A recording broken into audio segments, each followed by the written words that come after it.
আমরা একদল খুনিকে তাড়িয়েছি, তাড়ানোর 9 মাস হয় নাই আরেক দল খুনি বাংলাদেশে তৈরি হয়ে গিয়েছে। আমরা একদল চাঁদাবাজকে তাড়িয়েছি, বাংলাদেশে আরেক দল চাঁদাবাজ তৈরি হয়ে গিয়েছে। আমরা একদল দুর্নীতিবাজকে তাড়িয়েছি, বাংলাদেশে আরেক দল দুর্নীতিবাজ তৈরি হয়ে গিয়েছে। আমরা একদল টেন্ডারবাজকে তাড়িয়েছি, বাংলাদেশে আরেক দল টেন্ডারবাজ তৈরি হয়ে গিয়েছে। আমরা একদল ভারতের দালাল তৈরি করেছি, আরেক দল তাড়িয়েছি, আরেক দল দালাল তৈরি হয়ে গিয়েছে। শেখ হাসিনা ভারতের দালালি করে ব্রিফকেস নিয়ে পালিয়েছে। নতুন বাংলাদেশে ভারতের যারা দালালি করবেন লুঙ্গি নিয়ে পালানোর জায়গা পাবেন না। সংগ্রামী সাথী ও বন্ধুগণ, আমরা স্পষ্ট ভাষায় বলতে চাই, এদেশের রাষ্ট্র ক্ষমতায় আমরা আর কোন চাঁদাবাজদেরকে দেখতে চাই না। এদেশের রাষ্ট্র ক্ষমতায় আর কোন টেন্ডারবাজকে দেখতে চাই না। এদেশের রাষ্ট্র ক্ষমতায় আর কোন ভারতের দালালকে দেখতে চাই না।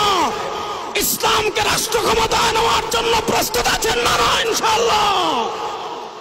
ইসলামী আন্দোলনের মোহতারাম আমির পীর সাহেব চরমোনাই ঘোষণা দিয়েছেন, ইসলাম দেশ ও মানবতার পক্ষে এবার ভোটের বাক্স একটা হবে ইনশাআল্লাহ।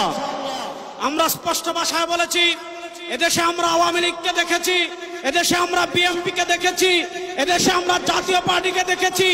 তারা কেউ মানুষের ভাগ্যের পরিবর্তন করতে পারে নাই, মুক্তিযুদ্ধের প্রকৃত চেতনা বাস্তবায়ন করতে পারে নাই।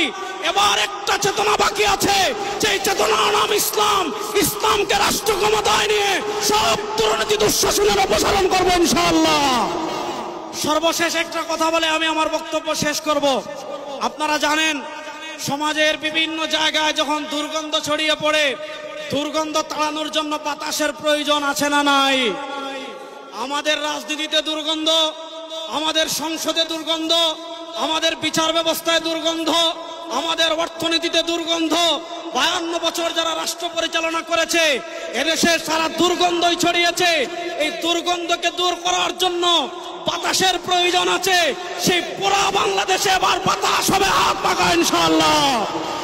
সেই হাত পাখার বাতাস ছড়িয়ে দেওয়ার জন্য প্রস্তুত আছেন না নাই? আরে ভাই, আমাদের কোন মার্কা আছে? ইসলামের পক্ষের কোন মার্কা আছে? মুক্তিযুদ্ধের প্রকৃত চেতনার কোন মার্কা আছে? ভারতীয় আধিপত্যবাদ মোকাবেলার কোন মার্কা আছে?